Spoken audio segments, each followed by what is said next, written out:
question is for Dr. Hashmi. What is smoldering myeloma and does it always progress? And for the listeners, Dr. Hashmi had talked about, the precursor states very briefly before going into myeloma, but feel free to answer this in a little bit more of an elaborate manner, Dr. Hashmi.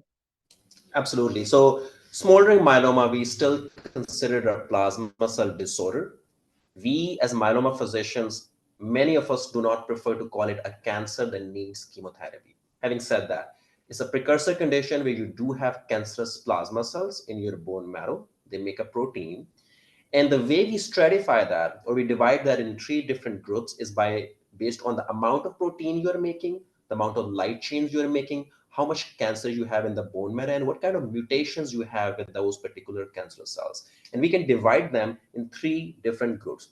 Groups with low risk of progression to myeloma, intermediate risk of progression to myeloma, and high risk of progression to myeloma. So patients who have low risk, they only have a chance of 5% chance of converting into myeloma in the coming 2 years.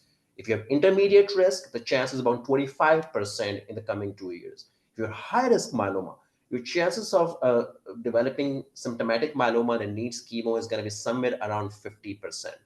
So really and truly, it depends on which risk basket or group you're falling in and what is that risk of progression in the coming 2 to 5 years.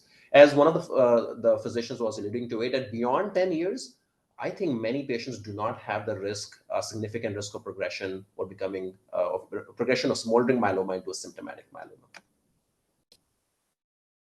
Great. Thank you so much for that.